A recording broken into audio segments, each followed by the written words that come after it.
A million Romeos are going courting. They're racing after a human egg.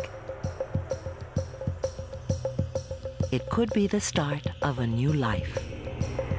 Explore the science of sex, next on Body Atlas.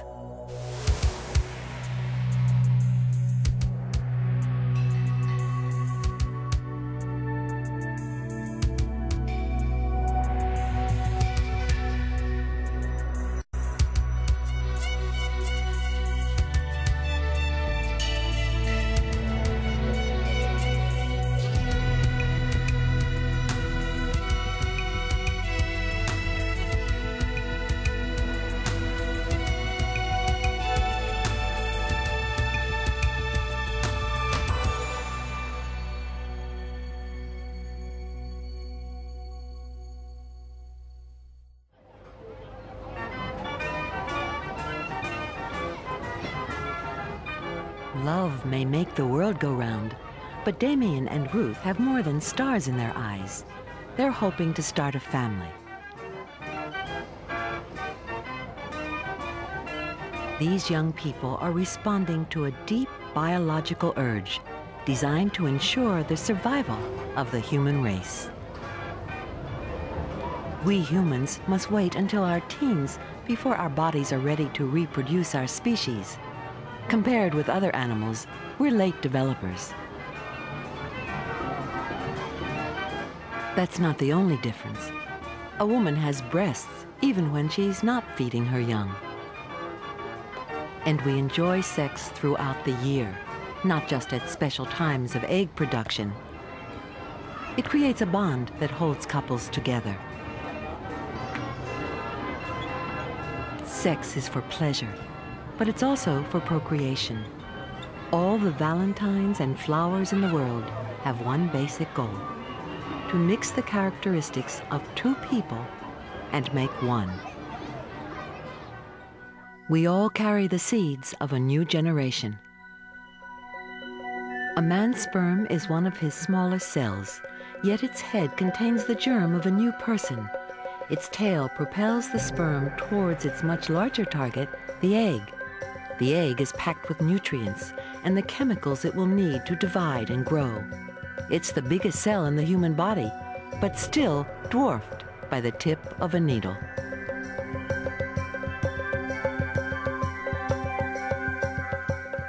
For all their differences, egg and sperm carry the same essential cargo: genes, the blueprint of the human body. The purpose of sex is to shuffle these genes and combine them in a new way. The color of our skin, hair, and eyes, our health and temperament, all are controlled by the genes we inherit from our parents.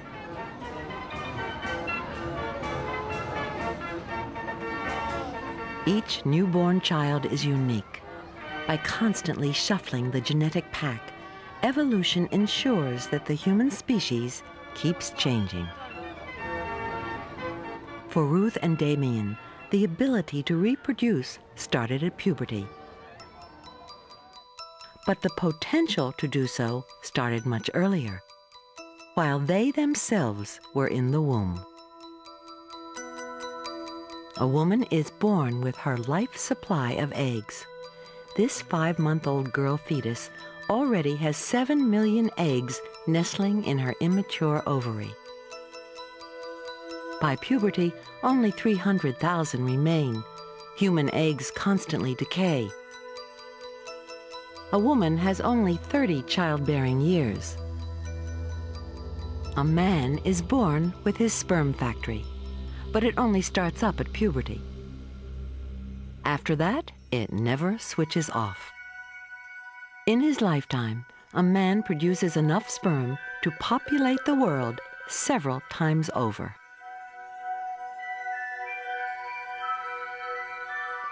To fulfill their destiny, the sperm will have to make a perilous journey, in which millions will certainly die, and the chance of success for even one is against the odds. Conception is a game of chance. If you're trying to have a baby like Damien and Ruth, each month your chance of success is about 1 in 4. Yet our bodies and the events leading up to sex seem perfectly designed to join egg and sperm together. We begin to produce hormones at puberty.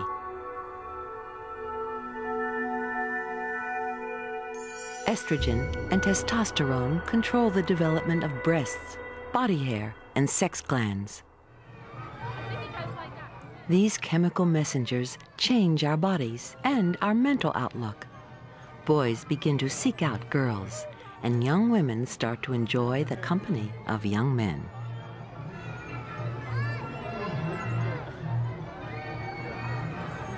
Hormones not only prepare our bodies for sexual reproduction, they help us fall in love. Step 1. Boy meets girl. But what makes a person look attractive? According to the old saying, beauty is in the eye of the beholder, but science says otherwise. We all share the same view of what makes an attractive face. A law of averages operates. Scientists scanned a gallery of ordinary faces and fed them into a computer. The computer worked out an average. Offered a choice, it's this average male face which people find the most attractive. And it's the average woman who'll launch 1,000 ships. It's perhaps evolution's way of weeding out wild genes. But before the machinery of reproduction can come into play, a subtle physiological game has to be played out. Faces and expressions may be more important than words, but in the mating game, other senses have an essential role. Love and desire have a biological language of their own. Touch, smell, sight, and sound. They all produce changes in our bodies designed for one purpose: to enable sperm and egg to come together. Once a month, the pituitary gland under the brain squirts out a hormone which heads for the woman's reproductive organs. Next to the reddish womb, a bit larger than a pear, is the target for the hormone, a white ovary. In the foreground is a fallopian tube. The scene is set for the creation of a new individual.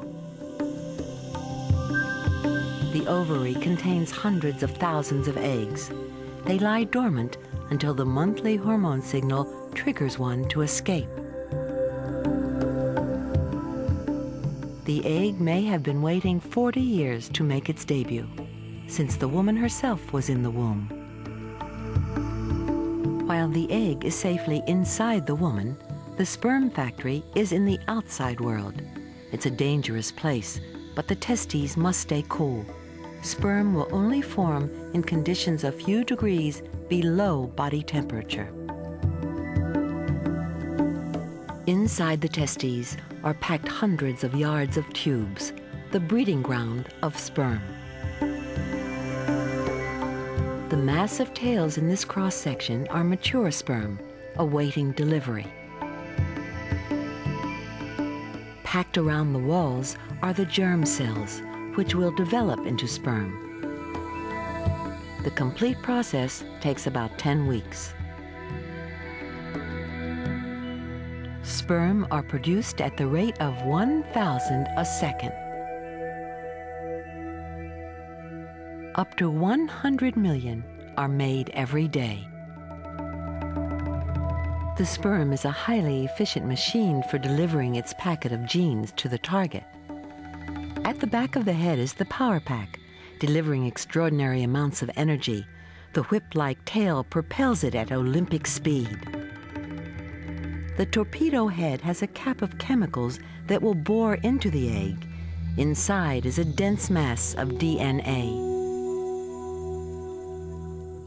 Unwind the DNA, and contained in its double helix is the genetic code, the blueprint for each new individual. It's packaged into bundles, chromosomes that are carried by sperm and egg.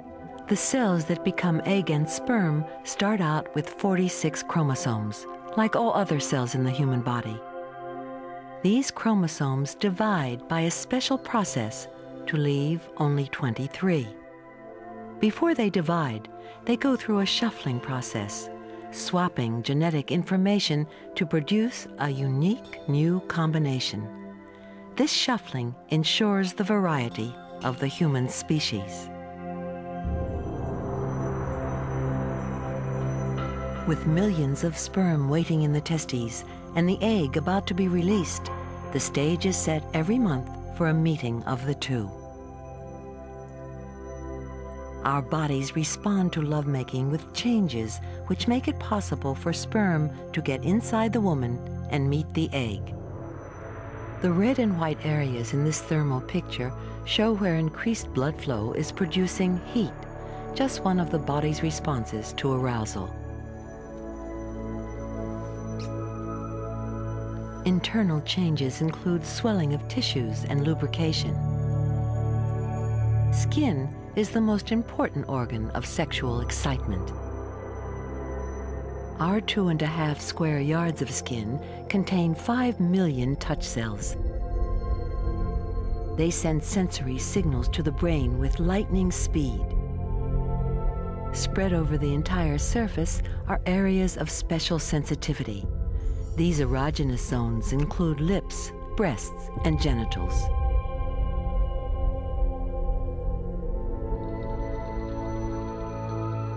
Blood flow increases, and the heart works faster as we breathe harder to take in more oxygen. Blood normally bypasses the penis, but now its vessels dilate. The spongy tissues fill with blood, producing an erection. The sperm, till now unable to move, suddenly acquire the ability to swim.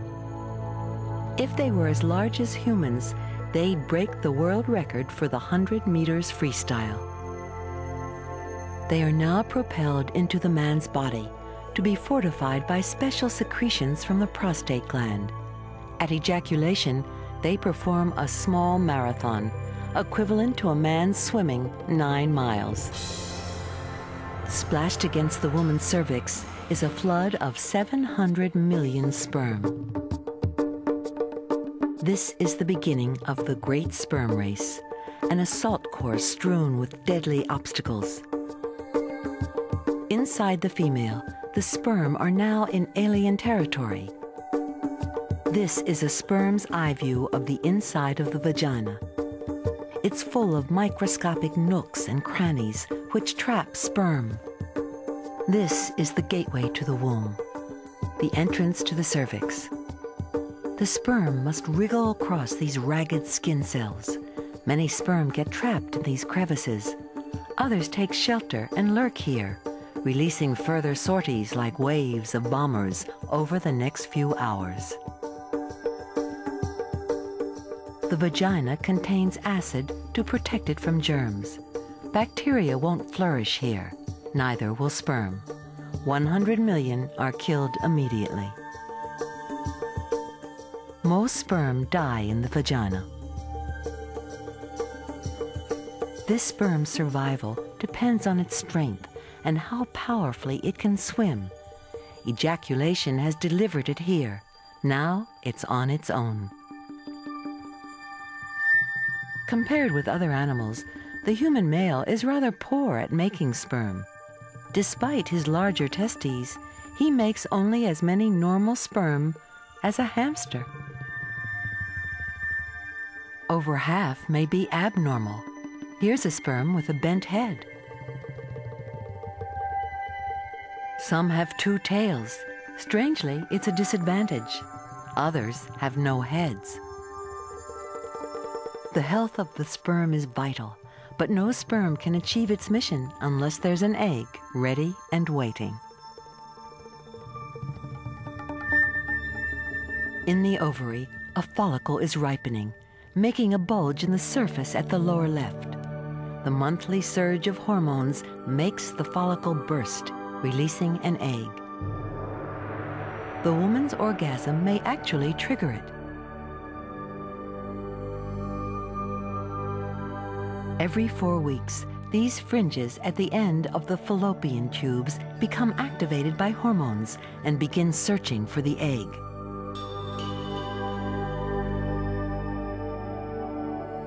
They pick up the egg so it won't be lost in the abdomen.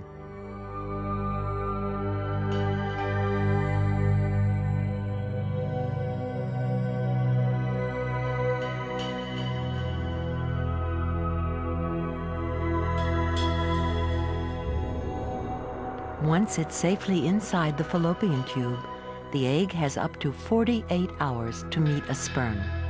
Only on this particular day or two each month can a woman become pregnant. The muscular walls of the tube push the egg along. Unlike the wriggling sperm, it can't move on its own.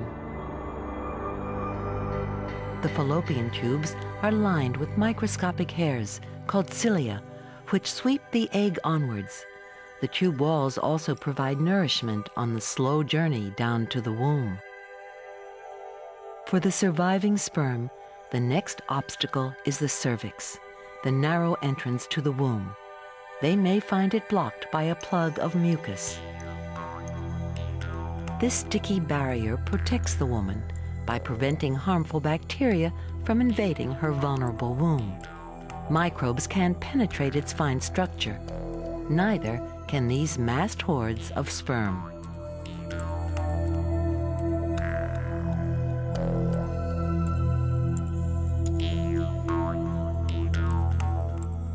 Under the microscope, the mucus appears fine-woven and impregnable. But for 2 days every month, the structure changes to a wider mesh with holes through which the most energetic sperm can squeeze. This interstellar scene is mucus from the cervix, forming into crystals. At her most fertile time, a woman's internal mucus can become a microscopic work of art. Outside the body, the mucus dries into beautiful fern-like patterns.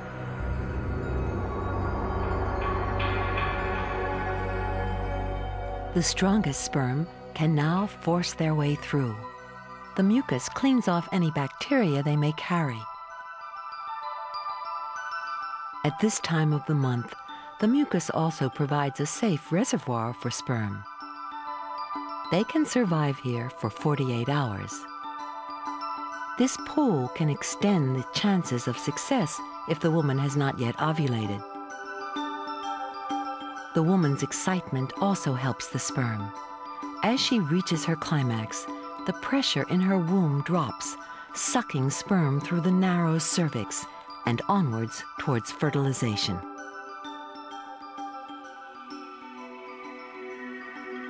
And there's good reason for this urgency. The egg may only have a few hours left to live.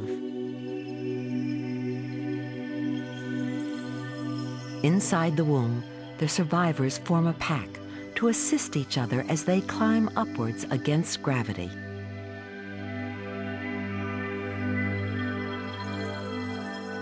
The lethal climate of the vagina has been left far behind, and the sperm are now in friendlier terrain.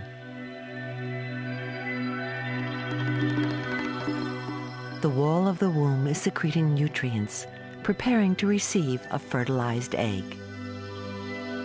It also helps the sperm. As they take a break on the womb's lining, they are being armed with powerful enzymes to penetrate the outer shell of the egg. Now they've reached the final hurdle, the entrance to the fallopian tubes. Fewer than 1% get this far. They're faced with a choice, which tube to enter. Only one has an egg, and half the sperm get it wrong. The sperm that make the correct choice may just be lucky, or the egg may be sending out a chemical signal to guide them on their way. The pulsing walls of the woman's body assist sperm on the final leg.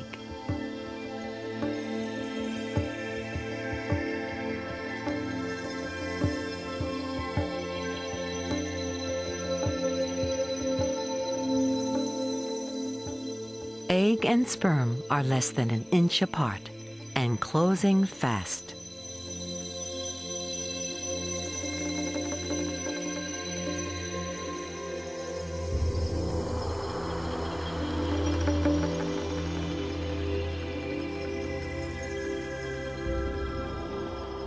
Only about 100 sperm eventually reach the egg. Once there, the survivors get to work at once.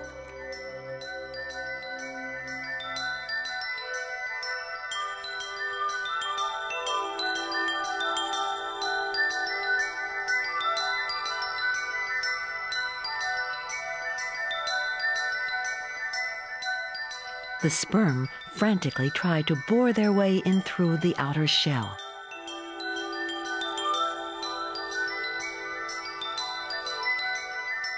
They push and buffet the egg.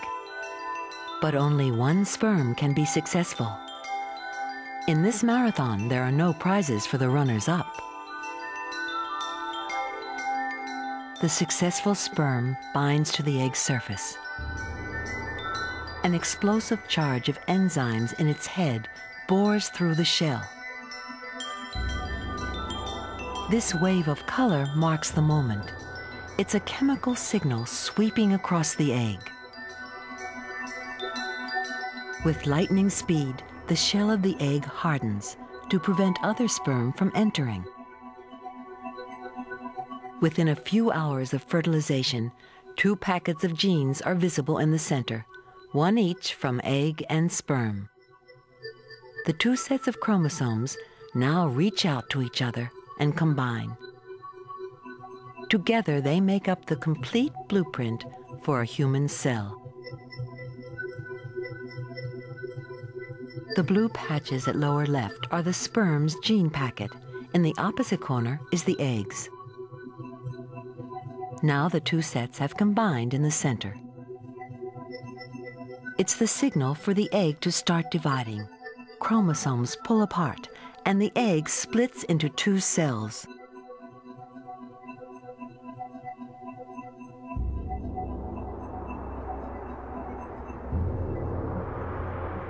After a few hours, each splits again to make 4, then 8, then 16 cells. The first few divisions of the millions it will take before the baby's ready to be born. Still smaller than the point of a needle, yet the start of a new human being. Even now, the prize may slip away. Half of all fertilized eggs fail to implant in the womb. It's lost with the woman's next menstrual period.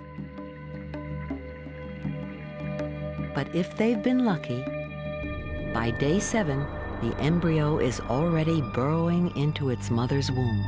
A new life begins.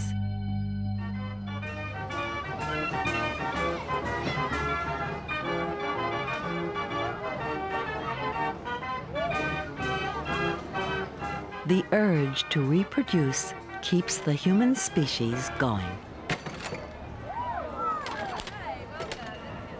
We may not be a match for some other animals in the reproduction stakes, but being less fertile could be an advantage. The attraction of a couple for each other creates a secure family unit in which to rear the next generation.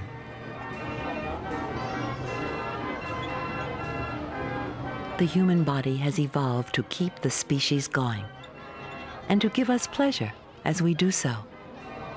And the beginning of every life seems like a small miracle.